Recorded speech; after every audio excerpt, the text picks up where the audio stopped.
사도행전 19장 1절부터 20절 말씀 가지고 주의 말씀이 참됨을 보여주라 하는 제목으로 함께 은혜 나누고자 합니다. 지난주 말씀에서는 바울은 에베소에서 믿음이 부족한 제자들을 만나 가르쳐 주었고요.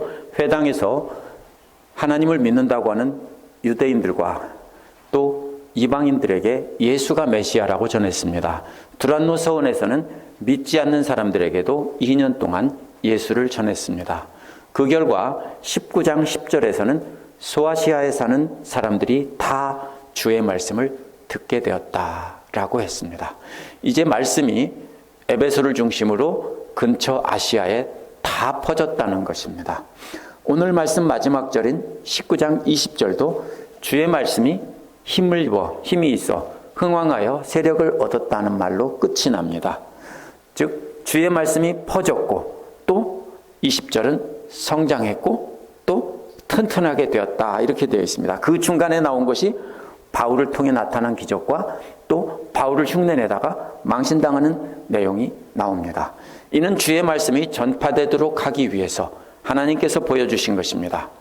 뭐를 생각하면 되냐면요, 마태복음 5장에서 7장에 나오는 산상수훈도 예수님께서 하나님의 말씀을 참뜻을 보여주신 것이고, 바로 이어서 8장부터 11장 1절까지는 기적 이야기를 통해서 하나님 말씀이 참되다는 것을 보여주신 겁니다. 항상 말씀을 들려주시고 그 증거로 말씀을 보여주셨습니다. 따라서 오늘 말씀의 기적들은 주의 말씀이 널리 전파되게 하려고 보여주신 사건들입니다. 이 말씀을 통해서 우리는 주의 말씀이 참되다는 것을 어떻게 보여줄지 생각해보는 시간을 갖도록 하겠습니다. 첫 번째로 11절에서 12절은 바울의 치유 사역이 소개됩니다. 11절은 10절과 아주 긴밀하게 연결이 됩니다. 10절은 바울이 2해 동안 주님의 말씀을 전해서 아시아에 있는 사람들이 들었다는 것입니다. 다 들었다는 것입니다. 11절은 이렇게 주의 말씀이 널리 전파된 것과 관련해서 하나님께서 행하신 일입니다. 하나님의 말씀이 바울을 통해 널리 퍼졌을 때 하나님께서는 바울의 손을 통해서도 놀라운 기적들을 행하게 하셨다는 겁니다. 이 놀라운 기적, 여기서 말한 이 기적은 이런 뜻입니다. 비상한 기적이라고 되어 있죠. 여기서는요, 이것은 절대로 얻을 수 없는 기적이라는 뜻입니다. 절대로 얻을 수 없는, 있을 수 없는 기적이라는 뜻입니다. 하나님께서 바울의 손을 통해서 절대로 우리가 얻을 수 없는 기적을 행하셨다는 것입니다. 12절은 또한 그 결과라는 말로 이어집니다. 하나님께서 행하신 절대로 얻을 수 없는 그 기적이 무언가를 설명한 겁니다. 바울이 손을 직접 얹고 기도했을 때뿐만 아니라 손수건이나 앞치마를 그의 피부에서 가져다가 아픈 사람 위에 얹기만 해도 질병이 나가고 악한 영이 떠나갔다는 것입니다. 손수건이나 앞치마란 바울이 텐트를 만들 때 또 가죽 일을 할 때 사용하던 것입니다. 손수건은 머리에 땀이 내리지 못하도록 머리에 묶었던 것일 것이고, 앞치마란 허리에 두르고 그 일을 하던 것입니다. 둘 다 뭡니까? 손으로 만지면서 땀 묻은 걸 닦고 이렇게 하던 것입니다. 하나님께서는 바울이 손으로 만졌거나 피부에 닿았던 천 조각을 통해서조차도 기적을 일으키셨다는 것입니다. 이는 뭐가 비슷하냐면요, 누가복음 6장 19절에서 무리들이 예수를 만지기만 해도, 옷자락만 만지기만 해도 병이 낫게 한다고 생각하고 예수님을 만지려고 했다는 이야기와 비슷합니다. 또 6장 43절에서 48절에 보면 혈루증을 앓는 여인이 실제로 그렇게 예수님의 옷자락에 손을 댔을 때 병이 나았다는 것과 비슷합니다. 이것은 마법이 아닙니다. 이는 하나님의 능력이 낫게 한 것입니다. 사도행전 5장 15절에서 16절에서는 베드로가 지나갈 때 그 그림자라도 덮일까 바랐다는 것과 비슷합니다. 베드로의 그림자가 위대한 것이 아니라 다른 사도들을 통해서도 그런 능력이 나타났는데, 사람들은 하나님의 능력을 입기를 간절히 소망하고 있었기 때문에 그 능력의 말씀을 전하고 행하던 그 사도들의 근처라도 가서 어떻게 하면 그 하나님의 능력을 힘입을까, 이렇게 하나님을 간절히 소망하는 사람들에게 이 기적들이 나타난 것입니다. 본래 예수를 만짐으로 환자들이 치유됐었는데 이제는 베드로의 그림자나 또 바울에게서 가져온 천조가리들 같은 것을 통해서 그것들과 접촉만 해도 낫는 것으로 확장이 되었습니다. 얼핏 보기에는 마법적인 것 같지만 누가는 분명히 이는 마법과 다르다는 것을 분명히 보여줍니다. 이는 하나님의 주권적인 역할이 이런 과정을 통해서 나타난 것이라는 뜻입니다. 마법이 뭡니까? 주술이라고 하는데요. 이 주술은 주문을 통해서 신적 존재들을 조종하는 것입니다. 그러나 하나님의 능력은 우리가 하나님을 조종하는 게 아니라 하나님에 대한 믿음과 기대를 가지고 있을 때 하나님이 기뻐하시고 하나님이 주권적으로 손을 내미셔서 은혜를 베푸시고 그 능력을 체험하게 하시는 것입니다. 이러한 기적들은 하나님의 능력이 자신들에게 임하기를 간절히 바라는 사람들에게 하나님께서 베푸신 기적이지 절대로 믿는 자가 조종하는 것이 아닙니다. 그렇기 때문에 누가는 다음에 나오는 마법사와 바울을 통해 나타난 기적을 비교하면서 분명히 다르다라고 말하고 있는 것입니다. 하나님의 기적은 믿는 자와 하나님과의 관계에서 오는 것입니다. 그렇기 때문에 믿지 않는 자들이 흉내를 냈을 때는 그 기적은 나타나지 않는 것입니다. 주님과 친밀한 관계에 있는 모든 신자에게 하나님께서 자신의 주권적인 권능을 나타내셔서 하나님을 보여주시는 것입니다. 그러므로 만약에 어떤 사람이 내가 기도하면 이런 능력이 나타난다고 하면 이 사람은 사기꾼이군 이렇게 생각하면 무조건 맞습니다. 100% 맞습니다. 왜? 본인이 기도했을 때 하나님의 불쌍히 여기고 또 그 마음을 보시고 아름다운 맛을 보시고 기적을 나타내 주실 수 있는 겁니다. 그것은 하나님 마음이지 기적을 행한 하나님의 심부름꾼의 마음이 아닌 것입니다. 그것을 마치 자기 것이라고 말을 하며 자기에게 와서 기도를 받으라고 하면요, 그건 백발백중 사기꾼이고 무당과 똑같은 사이비 예수 믿는 사람입니다. 이거는 절대로 변함이 없습니다. 두 번째로 13절에서 16절에 보면 바울을 흉내내던 자들의 결말이 나옵니다. 13절에서 16절에 이어지는 내용은 바울을 통해 나타난 기적과 마법사들이 행하던 그 주술과 어떻게 다른지 비교한 것입니다. 당시 우리가 마법사라고 하면 무슨 요술 부리는 것처럼 생각하는데요. 그게 아니고 귀신들을 부리던 그런 사람들입니다. 오늘날 무당과 같은 사람들입니다. 이들은 특별한 주문을 통해서 귀신들을, 신들을 조종하던 사람들입니다. 여기에 나오는 마법사들, 주술사들은 하나님도 그러한 신들 중에 하나로 보고 조종하려고 했던 것입니다. 그래서 원어에서 시도했다는 말로 시작을 합니다. 원어의 맨 처음에 시도했다는 말은 이런 말입니다. 원래는 뭔가 하려고 손을 뻗어서 올려놓았다는 뜻입니다. 이렇게 하면 제가 뭡니까? 물을 마시겠구나 하죠? 바로 그런 것입니다. 손을 뻗어서 올려놓았다는 뜻입니다. 그렇기 때문에 이는 자동차를 운전하려고, 조종하려고 손을 운전대 위에 올려놓았다. 그러면 그 다음에 뭐 할까요? 자동차를 운전하겠죠?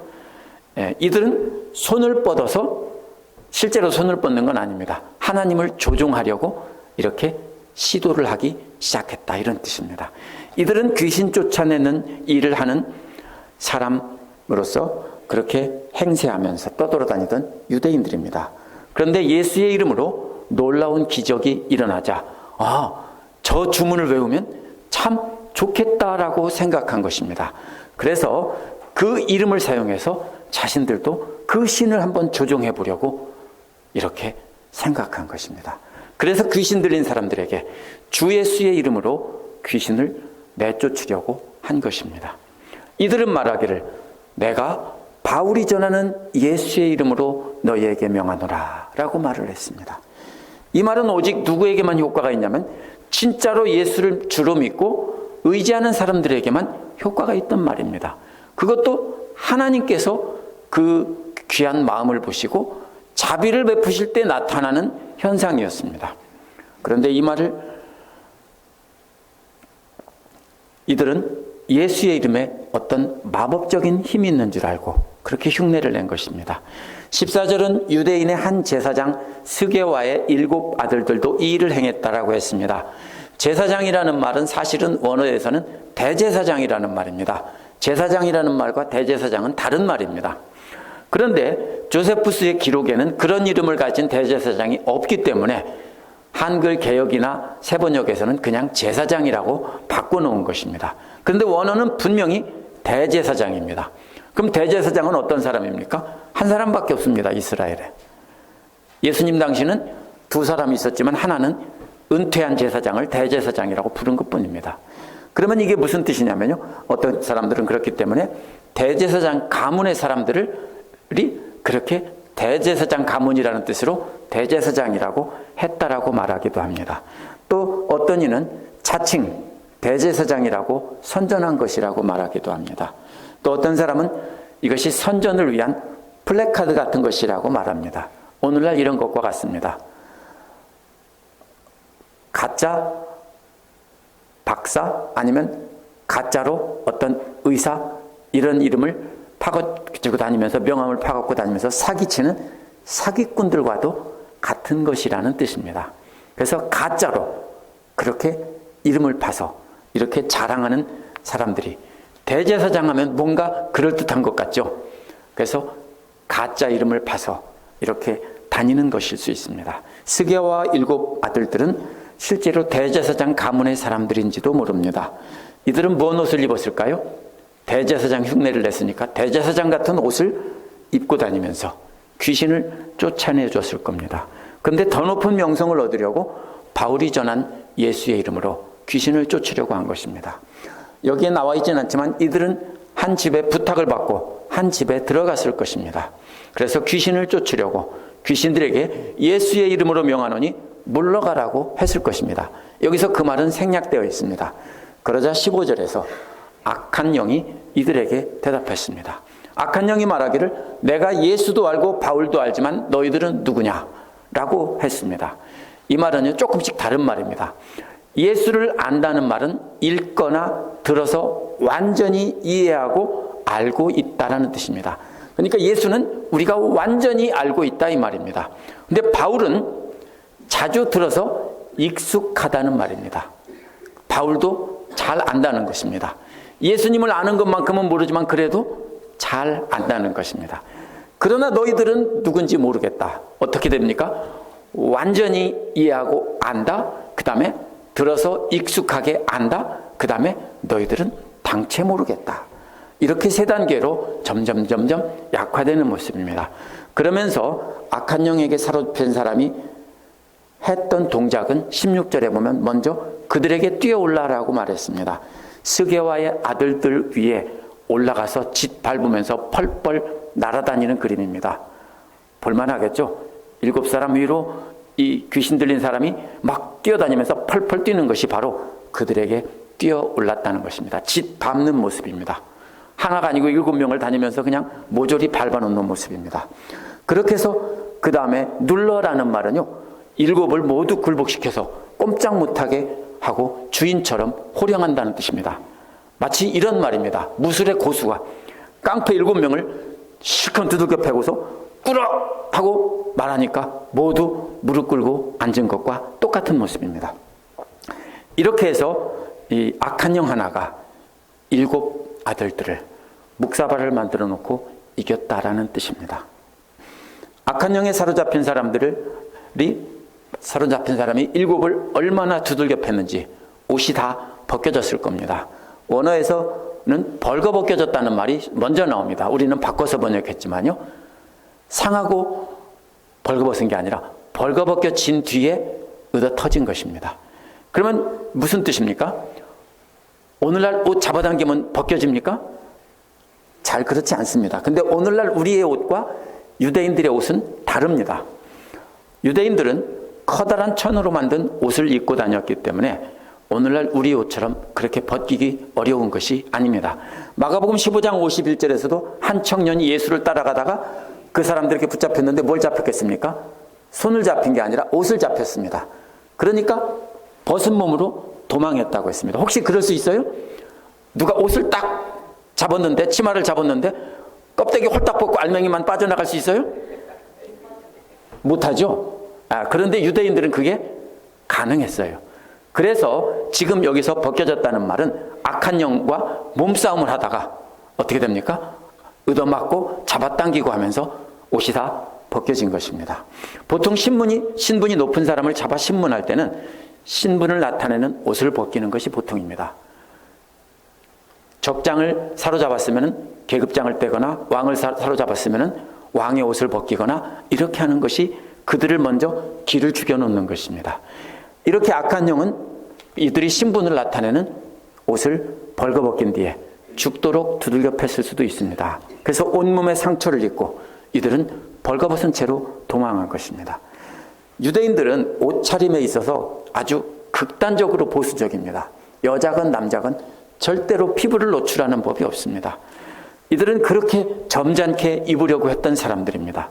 따라서 이런 유대인들, 그것도 자기들이 대제사장 가문이라고 대제사장 옷을 입고 다니는 사람들이 이렇게 벌거벗고 도망갔다는 것은 최대의 굴욕적인 사건입니다. 이들은 완전히 이제 매장돼서 더 이상 고개를 들고 사람들 앞에 나타날 수 없게 됐습니다. 악한 영에 사로잡힌 사람은 악한 영을 힘입어서 7명을 완전히 묵사발 만들고 개망신까지 준 사건입니다. 이게 누가복음 8장 34에서 37절에 나오는 거라사 광인의 사건과 반대되는 그림입니다. 거라사에 귀신 들린 사람은 처음에는 벌거벗고 다니면서 벌거벗고서 자기 몸에 돌로 찍고 상처를 냈던 사람입니다. 그러니까 그 사람은 먼저 자기가 벌거벗고 자기 몸을 상처를 냈던 사람인데, 그런데 예수님을 만난 뒤에 단정하게 옷을 입고 예수의 발 앞에 앉아 있었습니다. 그런데 스게와의 일곱 아들들은 반대로 처음에는 대제사장의 옷을 입고 단정하게 있었습니다.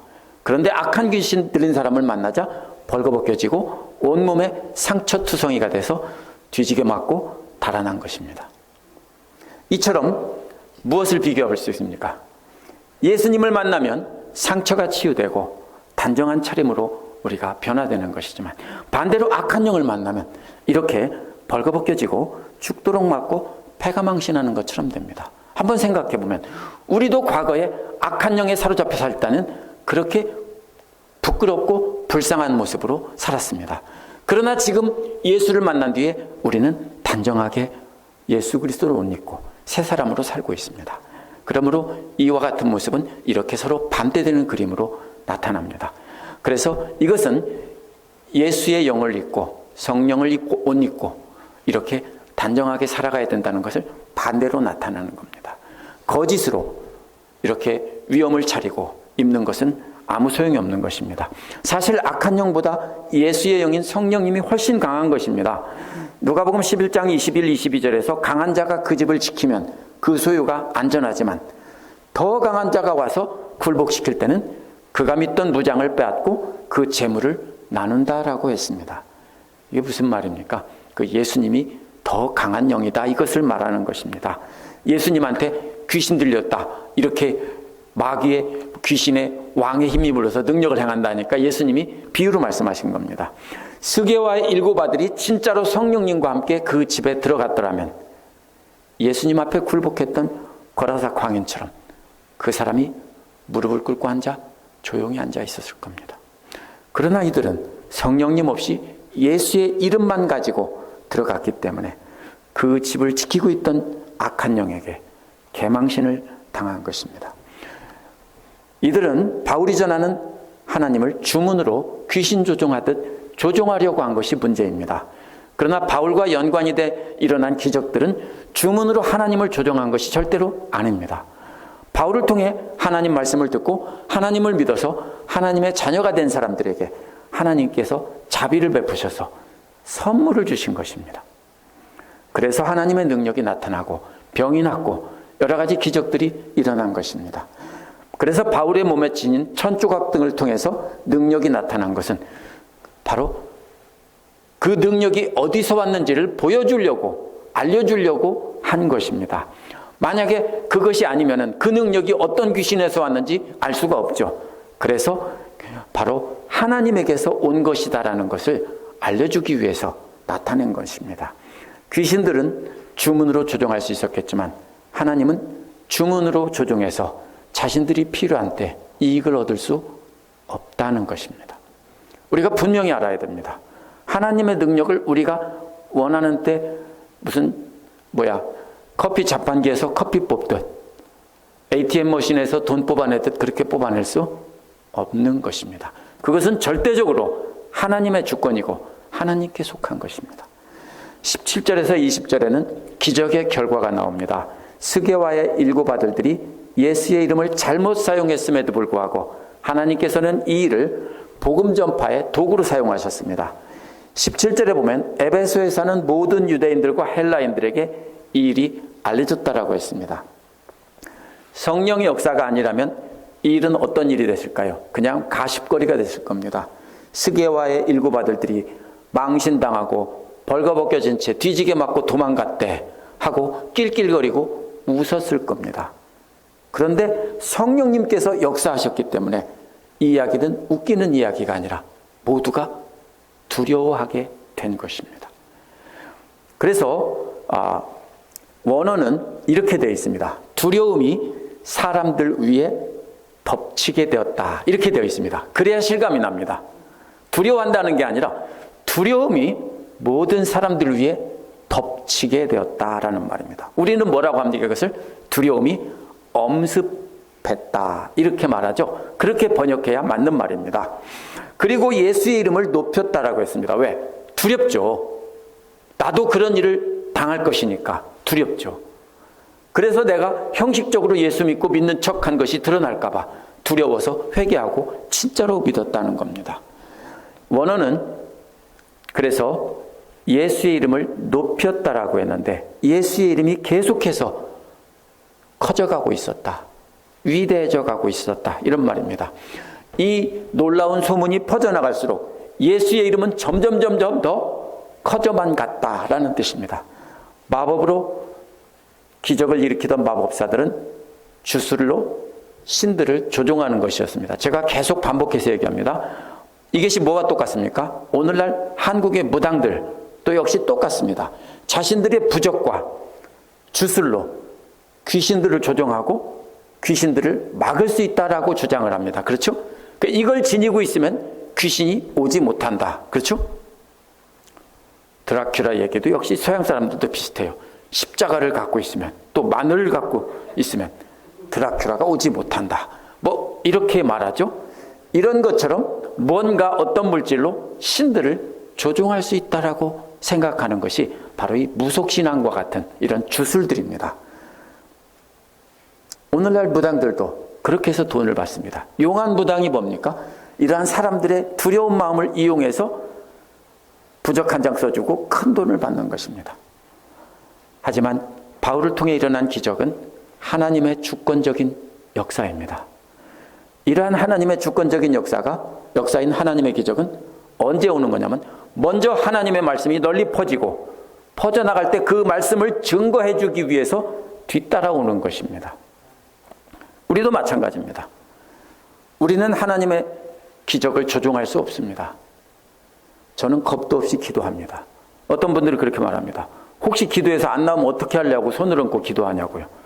상관없어요. 왜? 제가 하는 게 아니에요. 그렇죠? 제가 하는 게 아니고 하나님께서 행하시는 거니까 제가 할 일은 간절하게 손을 잡고 아니면 머리에 손을 얹고 기도하는 것 뿐입니다. 그러면 하나님께서 불쌍히 여기셔서 능력을 베풀어 주실지 모릅니다. 그것은 전적으로 누구에게 달린 겁니까? 하나님께 달린 것이지 우리가 믿음이 좋아서 하나님을 조종할 수 있는 사람이 된 건 아닙니다. 하나님 꼼짝마 이렇게 말하면 뭐예요? 주술사예요. 그죠? 맞죠? 내가 하나님을 조종할 수 있어. 뭐예요? 그건 주술사와 하나님을 믿는 사람의 분명한 차이가 바로 그겁니다. 주술사는 자기의 능력으로 신을 조종하는 것이고 우리 믿는 자들은 조종하는 게 아니라 하나님께 맡기고 부탁하고 하나님의 주권에 기다리는 겁니다. 오늘 말씀에서도 바로 이 바울의 통해 주의 말씀이 널리 퍼져나간 뒤에 바울이 일하다가 땀을 닦던 헝겊종아를 통해서도 놀라운 기적이 일어난 것인데요. 이것은 전적으로 하나님께서 행하신 주권의 역사이지 바울의 능력이 아닌 것입니다. 오늘 누구든지요, 자신이 기도하면 능력이 나타나고 병이 낫고 안 되던 일도 되고 형통한다고 말을 하면요, 절대로 그런 사람에게 가서 머리 뒤밀고 기도받지 마세요. 왜? 그 사람들 사기꾼이고 스게와의 아들들이고요, 주술사들이에요. 아무리 예수 이름을 달고 능력의 종이라고 해도요, 대개 여자 권사님들이나 여자 목사들이나 아니면 남자들도 많이 있어요. 산에 가면 특히 산기도 하는 사람들 중에 그런 사람 많이 있어요. 우리가 막다른 골목에 다다르면은 혹시 그걸 해도 될지 모른다라고 붙잡을 때가 있어요. 속지 마세요. 절대로 그렇게 하면 안 됩니다. 오늘날도 누구든지 자신이 기도하고 이렇게 해서 낫는다라고 하면요, 100% 무당이고 주술사일 뿐입니다. 아무리 병을 치료하고요, 성도님들의 사정을 점쟁이처럼 맞춘다고 해도요, 절대로 믿으면 안 됩니다. 귀신들도 그런 역사는 충분히 보여줄 수 있습니다. 그들은 스게와의 일곱 아들과 같은 주술사일 뿐이라는 것을 알아야 됩니다. 어떻게 목사님이 돼가지고 그렇게 믿음으로 능력을 가지고 일하는 사람을 그렇게 말할 수 있냐? 능력의 종이라면요, 하나님을 나타내야지 자기가 한다라고 하면 안 되는 겁니다. 18절은 그 결과 많은 사람들이 와서 자복하고 행한 일을 알렸다라고 했습니다. 이들은 누구냐면요, 바울이 전하는 복음을 이미 듣고 완전히 신자가 된 사람들입니다. 그런데 아직도 주술사들의 위협에서 벗어나지 못했던 것입니다. 원래 이들은 예수 믿기 전에 주술사들이 준 그 부적과 같은 그런 마법책들을 가지고 있었어요. 그걸 지니고 있으면, 또 그걸 외우면 귀신이 떠나간다고 했기 때문에 그걸 갖고 있었어요. 근데 예수를 믿고 나서 그걸 버릴 수 있을까요? 못 버렸던 거예요. 그냥 가지고 있었어요. 과거에 주술사들의 위협이 아직도 두려움이 남아있기 때문에 못 버리고 가지고 있었어요. 또 이런 마음도 있었을 거예요. 혹시 내가 믿는 하나님이 능력을 나타낼지, 혹시 이 마법책이 능력을 나타내줄지, 어떤 게 좋을지 모르니까 양다리 걸치고 있자, 이런 마음도 있었을 겁니다. 이런 상태입니다. 그런데 악한 영이 스게와의 일곱 아들들을 묵사발내는 것을 보고 오히려 주술사들과 그들이 부리던 악한 영이 아무것도 아니라는 것을 사람들을 깨닫게 된 겁니다. 악한 영은 이러한 사기꾼들을 묵사발 만들므로써 오히려 모순적으로 하나님을 두렵게 하고 높이는 결과를 가져온 것입니다. 자복했다는 말은요, 완전히 다 자백했다는 것입니다. 이실직고 했다는 뜻입니다. 스스로 자신들이 양다리 거쳤던 것을 완전히 자백했다는 것입니다. 이게 무슨 말이냐면요, 자신들에게 복음을 전하고 가르쳐준 사람들에게 가서 자기들이 이렇게 양다리 걸쳤습니다라고 죄를 은밀하게 그 사람들에게 조용히 찾아가서 고백했다는 것입니다. 행한 일을 알렸다는 말은요, 주술사들이 자신들에게 적어준 대로 주문을 외우고 주술을 행했다는 것을 많은 사람들 앞에서 공개적으로 선포했다는 뜻입니다. 그렇다면 우리가 여기서 중요한 사실을 알 수 있습니다. 우리가 어떤 회개를 할 때는 먼저 어떻게 합니까? 그것을 우리가 가르쳐준 사람이나 아니면 내가 피해를 입힌 사람에게 가서 우리가 먼저 자백을 하고 조용히 고백을 하는 것입니다. 그 다음에 때가 되면 그것이 모든 사람들에게 알려서 내가 하나님 이름을 높일 수 있습니다. 내가 이렇게 양다리 걸치고 있던 사람인데 이제는 그 양다리를, 한쪽 다리를 버렸습니다. 그래서 이제는 짝다리가 됐습니다. 이렇게 고백을, 선포를 하는 것입니다. 개인적으로 솔직히 다 고백하고 모든 회중들 앞에서 공개적으로 죄를 선포한 것입니다. 이렇게 오늘날 우리도 양다리를 거쳤다면 먼저 은밀하게 고백하고 나서 그 다음에 모든 성도들 앞에서 자신이 행한 일을 공개적으로 선포해야 되는 것입니다. 자신들이 양다리 걸쳤다는 것은요, 완전히 자백하고 많은 이들 앞에서 알린 것 다음에 그 다음에 또 한 일이 있습니다. 그게 19절입니다. 마술을 행하던 사람들이 그 책을 모아가지고 와서 사람들 앞에 불살랐다고 했는데 이 사람은 다른 사람들이 아니에요. 앞에 나온 이미 완전히 믿은 사람들인데 이들이 고백하고 자백하고 또 그것을 사람들 앞에서 자신들이 한 일을 다 알리고 왜 이렇게 하죠? 다시는 안 하겠다는 뜻이에요. 은밀하게 고백하면 너와 나만 비밀이 하고서 나중에 또 할지도 모르잖아요. 그래서 모든 사람 앞에 공개한 거예요. 그 다음에는 뭐예요? 가지고 있던 그 마법책들을 다 모아서 불태웠다는 뜻이에요. 근데 이게 돈이 아니라 사실은 은이에요. 은덩어리라는 뜻이에요. 은덩어리가 몇만 개요? 5만 개라는 뜻이에요. 그러면요, 이 은덩어리가 뭘까? 그 당시 가장 흔히 쓰던 그리스돈, 드라크마. 드라크마가, 은화 드라크마가 5만 개라면은 오늘날 은값으로 그 무게를 따지면 한 3만 5천 불 정도 됩니다. 근데 최소한 잡아도 3만 5천 불은 된다는 뜻이에요. 근데 이게 어떤 다른 덩어리인지 아니면 은화인 드라크마인지 알 수는 없어요. 근데 이 드라크마를 그렇게 계산하면 안 됩니다. 그 당시 하루 일당이 한 드라크마입니다. 하루 일당이 한 드라크마입니다. 그러면 1년에 300일을 일한다고 할 때 나눠보면요, 167년 동안 일한 품삯입니다. 그러면 많은 사람들이 모아서 내놨다 해도 각자 상당히 큰 돈에 이것을 책들을 내놓고 태웠다는 뜻입니다. 이것은 사탄에 대한 그리스도인의 승리인 것입니다. 따라서 회개는 말로만 하는 것이 아닙니다. 세상에서 자기가 즐기고 의지하고 믿고 따르면서 양다리 걸치고 있던 것을 내려놓고 불태우는 노력이 없으면 우리는 완전히 거기에서 떠날 수 없는 것입니다.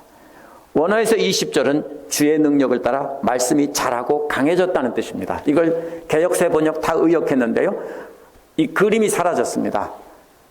자랐다는 말은 식물이 성장하는 모습인데요, 나무가 크는 모습입니다. 큰 나무가 됐습니다. 먼저 말씀이 커졌다는 것입니다. 높이 성장한 큰 나무가 되는 겁니다. 이는 무슨 뜻이냐면요, 주의 말씀을 듣고 믿는 자의 숫자가 많아졌다는 것이 바로 주의 말씀이 커졌다라고 한 것입니다. 그런데 커지기만 하면 그 식물은 부러져 버립니다. 그렇죠? 그래서 그 다음에 뭐라고 합니까? 하나님의 교회도요, 커지기만 하고 사람이 많이 늘어나면 나중에는 못 쓰게 됩니다. 열매를 맺지 못합니다. 그래서 하나님의 교회의 숫자가 크게 늘어났다라고 한 뒤에 각 사람이 흔들리지 않는 믿음에 서게 되었다. 이게 튼튼하게 되었다라는 말입니다. 강해졌다는 말입니다. 먼저 크게 자라고 그 다음에 강해진 것입니다. 주의 말씀이 널리 퍼져서 공동체가 먼저 크게 자랍니다. 그 다음에는 그 믿음이 튼튼해져서 많은 결실을 맺고도 부러지거나 쓰러지지 않는다는 것입니다. 오늘날 교회가 커져가는 모습이 똑같습니다. 먼저 양쪽으로 말씀을 듣고 많은 사람들이 모여서 성장을 합니다. 그 다음에는 그 사람들이 다 튼튼한 믿음으로 서서 단단한 그리스도의 공동체가 되는 것입니다. 그래서 이것은 주님의 능력으로 그렇게 되었다는 겁니다. 오늘날 우리가 예수를 믿을 때도 말씀을 듣고 믿는 것이 먼저입니다. 그렇게 예수를 믿음으로 하나님의 자녀가 되었을 때 하나님께서 우리에게 은혜를 베풀어 주십니다. 여러 가지 일들을 통해서 기적들을 체험하게 해서 말씀을 확신시켜 주는 것이 바로 하나님의 은혜인 것입니다. 한번 돌아보십시오. 지나간 인생길 돌아보면 하나님께서 나와 함께 하셨구나라는 것을 우리가 알 수 있습니다. 바로 그것이 하나님의 은혜입니다. 그것을 통해서 우리가 배운 말씀들을 확인시켜 주는 겁니다. 고대인들은 대부분 교육받지 못했던 사람들이기 때문에 하나님께서는 그들에게 맞는 방법으로 하나님의 능력을 보여주신 겁니다. 고대인들은 이런 놀라운 능력이 아니면 믿지 않기 때문에 그렇게 보여주신 겁니다. 그러나 오늘날 우리에게 맞는 방법으로 하나님의 은혜를 체험하게 하십니다. 오늘 본문에서 두 종류의 사람들에게 주목해야 됩니다. 먼저 스게와의 일곱 아들들은 예수의 이름을 이용해서 예수의 영을 조종하고 유익을 얻으려고 했던 사람들입니다. 이런 사람들은 오늘날 믿지 않는 사람들 중에 흔히 볼 수 있습니다. 제가 첫 발령을 받았던 곳이 충청남도 보령군 천북면이라는 곳인데요. 광천김이라는 것이 다 거기서 나옵니다. 거기가 발령받은 지 2년째 1981년 겨울방학 날입니다. 제가 이제 아이들 다 이제 겨울방학을 하고서는 학교에 교무실에 있을 때 교장 선생님과 교감 선생님과 또 나이 많이 드신 선생님, 저는 20대 총각일 때 서서 난로가에서 불을 쬐고 있었습니다. 그런데 그때 제가 취미로 오디오를 만드는 일을 했었기 때문에 교장 선생님이 알아요. 그래서 저보고 뭐라 했냐면, 안 선생은 기술자나 과학자가 됐어야 되는데 어찌하여서 교사가 되었는고. 그래서 제가 어려운 시절에 하나님을 알게 되고 열심히 기도한 결과 하나님께서 이렇게 교사가 되게 하고 이곳으로 인도해 주셨습니다. 이렇게 간증을 했습니다. 그러자 다른 분들이 뭐라고 하냐면, 그것은 안 선생이 열심히 노력해서 얻은 것을 그렇게 생각하는 것 뿐이다라고 하면서 저를 조롱하고 비웃었습니다. 그러자 교장 선생님이 내게 묻기를요, 그렇게 기도해서 어떤 유익을 얻었느냐라고 질문을 했습니다. 그래서 뭐라고 했냐면요, 내가 지금 이 자리에 있는 것도 하나님의 은혜라고 하니까, 날마다 기쁨으로 산다고 하니까 그거는 좋다. 그런데 그런 추상적인 것 말고 표신하게 뭔가 얻은 게 있어야 될 거 아니냐, 이렇게 말을 합니다. 기도를 하면 교감 선생님 부인처럼 멀리서 일하는 일을 알아맞추기도 하고, 기도만 하면 가까운 데도 멀리 있는 사람이 병이 나아야 한다는 것입니다. 그 당시에 함께 근무하던 교감 선생님이 그런 일을 한다고 소문이 났던 분들이에요. 멀리서부터 몰려오던 사람들이에요. 광천에 앉아있는데 대천에서 어떤 사람이 아프다고 이렇게 전화를 하면 이미 그것을 알고 이렇게 어떤 상황인지 점장이처럼 다 얘기한다는 분이에요. 사실인지 아닌지 몰라요. 그런데 예수를 믿지 않는 교장 선생님도 저를 보고 하는 얘기가, 당신이 열심히 그렇게 기도했다면, 그런 능력을 얻는다면 인정하겠다라는 것입니다. 뭔가 얻는 게 있어야 기도할 거 아니냐라고 합니다. 하나님을 믿을 거 아니냐, 이렇게 말을 합니다. 예수를 믿지 않는 사람들은요, 그렇게 생각합니다. 예수를 믿는다면 뭔가 얻어야 되고 뭔가 능력을 받아야 되고 이렇게 생각합니다. 그런데 놀랍게도 교회 안에 있는 사람들도 그렇게 생각하는 사람들이 많이 있습니다. 두 번째로 주목해야 될 사람은 예수를 믿고 그래서 양다리를 거쳤던 사람들입니다. 예수를 믿고도 두려움 때문에 전에 주로 믿고 의지하던 주술사들의 부적 같은 그 책들을 가지고 있었던 사람들입니다. 그것도 믿었어요. 어떤 게 이익을 줄지 모른다고 두 가지를 다 가지고 있었어요. 예수님도 갖고 있고 부적도 갖고 있고. 오늘날도 이 마법 주문을 적은 책들이 오늘날도 남아있어요. 1세기, 2세기의 그런 책들이 오늘날도 쉽게 이렇게 찾아볼 수 있습니다. 그런 책들을 보면은 그런 것들이 나와 있습니다. 이들은요, 혹시나 전에 섬기던 신들에게 해를 입을지도 모른다. 아니면 오늘날 믿는 자들처럼 과거의 습관을 떨쳐버리지 못하고 어쪽에서 이익을 얻을지 모르기 때문에 양다리 걸치고 있었는지도 모릅니다. 어떤 쪽을 통해서 이익을 얻을지 모른다. 우리는 그렇죠. 이놈이 잘 될지 저놈이 잘 될지 알지 못하니까 여기다도 투자하고 저기다도 투자하고 해보자. 그렇죠? 혹시 그렇게 하세요? 이 남자가 잘 될지 저 남자가 잘 될지 모르니까 양다리 걸치고 이쪽 저쪽 다 투자하세요? 그러면 안 되는 거죠. 예, 바로 그런 소리입니다. 그래서 이들은 하나님 잘 믿으면 자녀들이 좋은 학교 가고 사업도 잘 되고 병을 낫고 해야 된다고 생각을 합니다. 그렇지 못하면 기도원에 가서 스게와의 7 아들 같은 사람들에게 가서 기도를 받으려고 합니다. 그래도 안 되면 예수 믿는다는 사람이 용한 무당을 찾아가서 부적을 받아오기도 합니다. 아니에요? 예수 믿는 사람들도 그렇게 많이 합니다.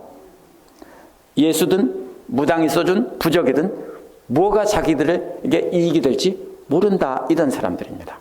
이렇게 양다리를 걸치는 사람들이 있습니다. 만약 우리가 양다리 걸치고 있다면 스게와의 아들들처럼 망신당할지도 모릅니다. 그들은 그렇게 망신당하는 모습을 보고 하나님만이 참된 신이라고 깨닫고 자기들이 가진 것을 자백하고 선포하고 그리고 다 불태웠습니다. 이들은 용서를 받은 겁니다. 그래서 이들은 자신들이 가졌던 죄를 은밀히 자백하고 공개적으로 선포하고 가졌던 주술이 담긴 책들을 다 내려놓고 태운 것입니다. 우리 역시 하나님 대신 의지하고 있는 세상 것들, 기도도 하지만 이것도 뭔가 있어야 된다고 가지고 있는 것이 있다면 그거 이 시간 내려놓으시기 바랍니다. 이거를 혹시 내려놓으면 해를 입거나 손해볼지 모른다고 생각하고 예수도 믿으면서 그것도 간직하고 있다면 내려놓으시기 바랍니다. 그러려면 우리도 역시 오늘 말씀에 나온 사람처럼 단계를 거쳐야 됩니다. 먼저 가까이 있는 사람에게 자신이 다른 것을 의지하고 있다고 고백을 해야 됩니다. 또 다른 사람들 앞에서 내가 잘못한 것을 고백해야 됩니다. 이것은 뭐합니까? 다시는 그 일을 행하지 않겠다는 다짐이고 보험 같은 것입니다. 그 다음에는 마치 이런 것 같은 겁니다. 나는 다시는 배를 타지 않을 거야 하고서는 배를 끌어내서 불태우는 것과도 같습니다. 아니면 놔두면 나중에 또 배 타고 또 나가겠죠? 그래서 주술을 부리던 책들을 다 태우고 그동안 의지하고 있던 것을 완전히 다 태워버려야 됩니다. 그렇게 회개하고 하나님만 의지하면 사람들은 우리를 보고 하나님의 말씀을 듣게 됩니다. 우리들을 보고 하나님의 능력을 봅니다. 사람들은 절대로 우리가 하는 말을 듣고 믿지 않습니다. 예수쟁이들 말은 잘한다라고 하죠. 우리가 몸으로 보여주면 하나님의 능력이 우리의 몸을 통해서 우리의 행동을 통해서 나타난 것을 보고 사람들은 우리에게 와서 하나님의 말씀을 듣게 됩니다. 그것이 성장하는 것이고 그 다음에 그들을 말씀으로 가르쳐서 양육하는 것이 튼튼하게 되는 것입니다. 우리가 먼저 삶으로 변화된 모습을 보여줄 때 많은 사람이 교회에 나와서 하나님의 말씀을 듣게 되는 것이 그것이 주의 말씀이 성장하게 하는 것입니다. 또 그런 사람들을 말씀으로 잘 양육해서 본을 보여주고 튼튼한 믿음으로 성장하게 할 때 그것이 주의 말씀이 강하게 되는 길입니다. 그렇게 들려주고 우리 삶으로 보여주는 것이 주의 말씀이 참되다는 것을 보여주는 길입니다. 함께 기도하시겠습니다.